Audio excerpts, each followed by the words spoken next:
নমস্কার বন্ধুরা, আমি আজকে তোমাদের কাছে জবার এক খুব গুরুত্বপূর্ণ ভিডিও নিয়ে চলে এলাম। তোমরা যারা জবা গাছে এখনও ফুল পাচ্ছ না, খুব চিন্তায় আছো, জবা গাছের পাতা হলুদ হয়ে যাচ্ছে, ফুলের কুঁড়ি ঝরে পড়ে যাচ্ছে, আর সেইভাবে তোমরা ফুল পাচ্ছ না। আজকে তোমাদের দেখিয়ে দেবো যে কতগুলো পদ্ধতি তোমরা যদি এইভাবে মেনে চলো তাহলে তোমার গাছেও প্রচুর পরিমাণে ফুল ফুটবে। তোমাদের প্রথমেই জানিয়ে রাখি যে এই সময়ে জবা গাছে কিন্তু প্রচুর পরিমাণে পোকামাকড়ের অ্যাটাক হয়, যা তোমার গাছকে কিন্তু দুর্বল করে দিচ্ছে। তুমি তো বুঝতেই পারছো না, তোমাকে গাছের সাথে থাকতে হবে প্রতি মুহূর্তে। নয় মিলিবাগস, নয় জাপ পোকা, নয় লেদা পোকা, মাকড়, নানা রকম পোকামাকড়ে তোমার গাছকে অ্যাটাক করছে। জৈবভাবে তোমার দুটো পদ্ধতি দেখিয়ে দেবো, আর কিছু খাবারের কথা বলবো যে তোমাদের গাছ কিন্তু ভালো থাকতে বাধ্য আর প্রচুর পরিমাণে ফুল পাবে। আমরা এই সময়ে হাইব্রিড জবা গাছে কিন্তু ফুল পাচ্ছি আর পাবো ভালো রকম। আর যেরকম আমরা জানি যে দেশি জবাগুলো পুরোপুরি ডরমেন্সিতে চলে যায়, কিন্তু আমাদের যত্নের জন্য আমরা অল্প ফুল পেয়ে থাকি, হয়তো গাছ ভর্তি ফুল আমরা দেশি জবায় পাই না। আজকে তোমাদের দেখিয়ে দিচ্ছি, দেখো মাটি কিন্তু একবার করে খুঁচিয়ে দিতেই হবে।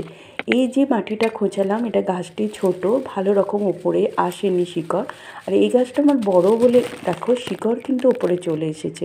খাবারের সন্ধানে জবা গাছের শিকড় ওপরে চলে আসে। মাটি তোমাদের ঝরঝরে রাখতে হবে, জল দিতে হবে মেপে, একদম জল বেশি দিয়ে মাটি একদম চ্যাপচ্যাপে করে রাখবে না।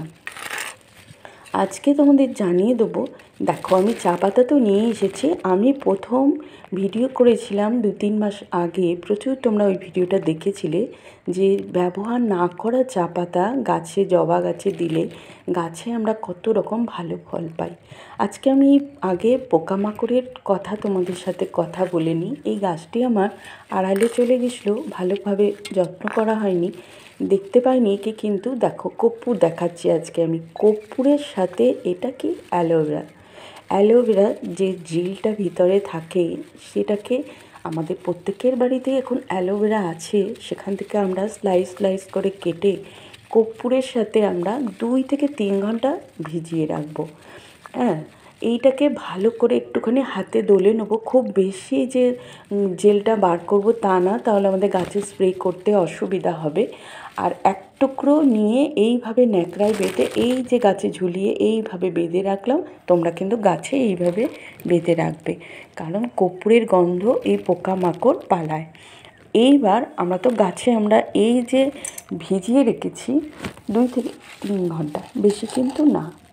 এই অ্যালোভেরাটাকে নিয়ে, অ্যালোভেরা আর কর্পূর ভালোভাবে একটু মিক্স করে নিয়ে 2-3 ঘন্টা ভিজিয়ে রাখবে, বেশিক্ষণ না, কারণ কর্পূরের গন্ধ যদি উবে যায়। তবে হ্যাঁ, এইগুলো ব্যবহার করলে আমাদের একটু তাড়াতাড়ি করতে হয়। হয়তো তুমি একদিন সময় পাবে, মাঝখানে বাদ দিলে তারপরের দিন আবার তুমি ব্যবহার করতে পারবে। এই যে জলের মধ্যে ভিজিয়েছিলাম, এটা আমি একটু বেশি জলে মিশিয়ে দিলাম, দিয়ে আমি স্প্রে বোতলে ঢালবো, ঢেলে আমি গাছকে স্প্রে করব। কারণ এই সময় জাপ পোকা আর মিলিবাগসের প্রচুর পরিমাণে অ্যাটাক হয়ে যাচ্ছে। গাছ কিন্তু ভালো রাখতে গেলে এই সময়ে তোমায় সবথেকে বেশি নজর দিতে হবে এই কীটপতঙ্গের দিকে। গাছের পাতায় ওরা আগে বাসা বেঁধে থাকছে, গাছের পাতার নিচে।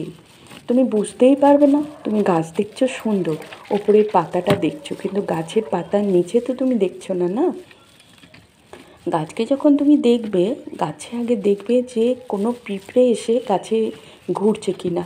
ওই পিঁপড়ে দেখে তুমি বুঝে যাবে গাছে তোমার কোনো পোকা মাকড়ের অ্যাটাক হয়েছে বা মিলিবাগসের অ্যাটাক হয়েছে। এই মিলিবাগস প্রধানত কুঁড়িতে এবং পাতার নিচে বাসা বাঁধে, আর কুঁড়ির রস টেনে খেয়ে নিয়ে খসে যায়, কুঁড়িটা পড়ে যায়। তুমি এত সুন্দর করে গাছ করছো আর কুঁড়িটা তোমার ফুটতেই দেবে না। তাই তোমাকে এই দেখালাম যে এইটা একটা আমার স্প্রে বোতলে যেহেতু ছাঁকা হয়নি, তাই ওর ছিদ্রগুলো ছোট ছোট, তো ওর মুখে আটকে গিয়ে স্প্রে বোতলটা স্প্রে করতে পারলাম না। ঠিক আছে, ওটা আমি রাখলাম। আর একটা পদ্ধতি দেখাচ্ছি। এটা কি বলো তো, এটা হচ্ছে বেকিং সোডা। রান্নাঘরেই তোমরা পেয়ে যাবে। অনেকের বাড়িতে আছে, না পেলে তোমরা দোকান থেকে কিনে আনবে, বেশি টাকা দাম না, খুবই অল্প, 1 টাকা 2 টাকা, 2 টাকাও দিয়ে দেয়, জানি না এখন 1 টাকায় দেয় কি না, 2 টাকাতেও দিয়ে দেয়। অল্প তোমরা কিনে আনলে তো সেটা তোমরা হাফ চামচ দেবে, বেশি না, বেশি দিলে গাছের ক্ষতি। এর কিন্তু গুণ অপরিসীম। তোমরা এটার সাথেও তোমরা অ্যালোভেরা ভিজিয়ে রাখবে, ওই 2 থেকে 3 ঘন্টা ভিজিয়ে রাখলে যেটুকু নির্যাস বেরিয়ে এলো তার সাথে ওই বেকিং সোডা, যেটা খাবার সোডা, বেকিং পাউডারটা না, বেকিং সোডা যেটা, ওটাকে তোমরা খাবার সোডা বলেও দোকানে তোমাদের দেবে। ওটাকে নিয়ে ওইভাবে নিয়ে 1 লিটার জলে আইসক্রিম চামচের হাফ চামচ, বেশি না, ওটাকে তোমরা নিলে, ভালোভাবে গুলিয়ে নিলে, ঘেঁটে নিলে জিনিসটা, 2 থেকে 3 ঘন্টা যেটুকু নির্যাস বেরিয়ে এলো অ্যালোভেরা কিন্তু খুব একটা গুণের জিনিস, সম্পূর্ণটাই গুণ। ওরা রুট হরমোনের কাজ করছে, তোমার অম্লতাও রাখছে মাটির, এবং তোমার গাছের বৃদ্ধির জন্য, নতুন গাছের বৃদ্ধির জন্য অপরিসীম কাজ করে। এটা তুমি নিয়ে একদিন স্প্রে করলে, এটা 2টো পদ্ধতি দেখালাম তোমাদের। হ্যাঁ, এইরকম করে তোমরা করবে কি, মাকড় এই ধরনের পোকা তাড়াবে। এবার চলে এলাম চা। ব্যবহার না করা চা পাতা দেবে, যেটা তোমরা জানো যে টনিক অ্যাসিড আছে, যেটা যে টনিক অ্যাসিড কী করে, টনিক অ্যাসিডটা উদ্ভিদের বৃদ্ধিতে তোমাদের কাজ করে, এবং এর মধ্যে প্রচুর পরিমাণে নাইট্রোজেন, যেটা তোমার গাছের উর্বরতা শক্তি বাড়াবে, গাছকে সতেজ করবে। এবং চায়ে কিন্তু প্রচুর ম্যাঙ্গানিজও আছে জানো, পটাশিয়াম, ম্যাগনেসিয়াম, ফসফরাস, জিঙ্ক, যা তোমার গাছের গঠন বৃদ্ধিতে সাহায্য করবে। চা পাতা তো গেল। দ্বিতীয়টায় চলে এলাম কলার খোসা আর তোমার ওই অ্যালোভেরা কত রকমভাবে তুমি ব্যবহার করতে পারবে, পুরোটাই তোমার গাছের জন্য ভালো।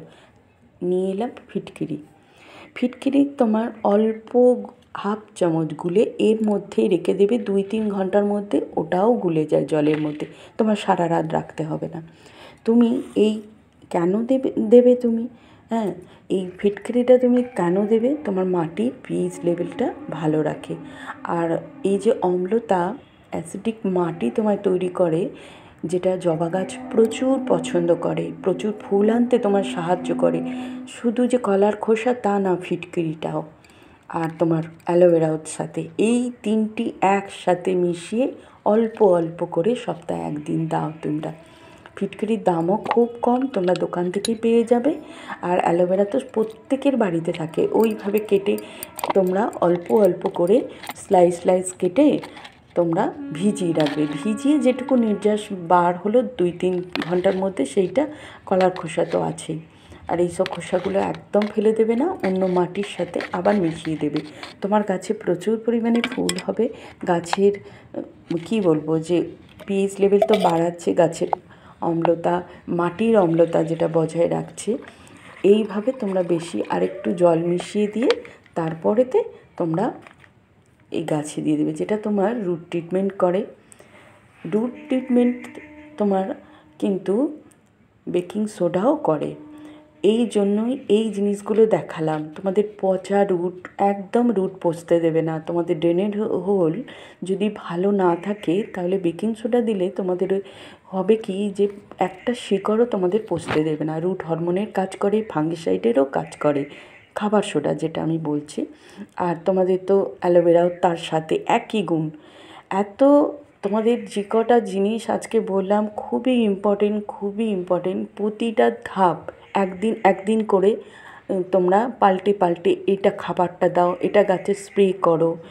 আর তোমরা চায়ের লিকারও গাছে স্প্রে করতে পারো, যেটা তোমাদের গাছের পাতা আরও ঘন সবুজ হবে, এতেও পোকামাকড় চলে যায়, দূর হয়। এই সময় বিশেষ করে নজর রাখো পোকামাকড়ের উপর, মিলিবাগসের উপর, জাপ পোকার উপর। সন্ধ্যের পর ছাদের মধ্যে একবার আসবে, এসে দেখবে ঠিক পাতার নিচে তোমাদের লেদা পোকা বসে আছে।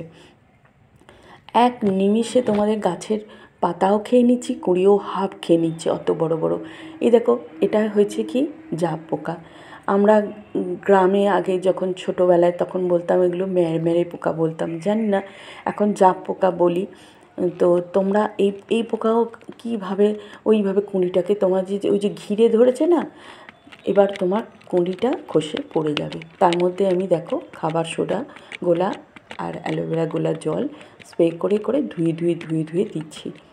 তোমরা এইভাবে গাছের যত্ন করো, দেখো যে তোমাদের গাছের পাতা চকচকে সুন্দর গাছের বৃদ্ধি গঠন তোমাদের বিকাশ করবে। গাছ সুন্দর ঝকঝকে গাছ করতে গেলে আগে পোকামাকড় দূর করো। আজকে বিশেষ করে আমি বলছি ওই জন্যে যে পোকামাকড় না দূর করলে তোমাদের গাছ দেখতে ভালো হবে না, পাতা খসিয়ে কুঁড়ি নষ্ট করে দিয়ে গাছটাকেই নষ্ট করে দেবে তোমাদের। তার জন্যে তোমাদের বিশেষভাবে নজর দিতে হবে। দেখো আমি এইটা ভরেছিলাম, ওটায় আমি ওইটা দিলাম, আর এটায় কর্পূর মেশানো জলটা দিয়েছি। আমি সুন্দর করে সমস্ত গাছে স্প্রে করে দিলাম, আর খাবারটাও দিয়েছি। প্রতিটা জিনিস খুব ইম্পর্টেন্ট। তোমাদের সুন্দর জবা ফুটবে, কালারটা ভালো থাকবে, মাটির পিএইচ লেভেল ভালো থাকবে, রুট ভালো থাকবে, গাছের গঠন ভালো থাকবে, নাইট্রোজেনের জন্য গাছের বৃদ্ধি আরও বেড়ে যাবে তোমাদের। এইরকমভাবে যদি প্রতিটা জবা গাছ তোমরা রোদ্দুর তো লাগবেই গাছে, ভালো রকম এই সময় তোমাদের রোদ্দুর দিতে হবে এই সব গাছগুলি ফুল ফোটানোর জন্য। একদম ছায়া তো নাই, তোমরা যতটা পারো রোদ্দুর তোমাদের গাছে দিতে হবে। জল তোমরা যদি একদিন ছাড়া দাও তাও ঠিক আছে, মাটিটা ঝরঝরে করে দেখে নেবে যে মাটি ঝরঝরে আছে কিনা। একদম চাপচাপে ভ্যাজে মাটিটাকে তৈরি করবে না। আজ তাহলে আসি বন্ধু, দেখা হচ্ছে অন্য কোনো ভিডিও।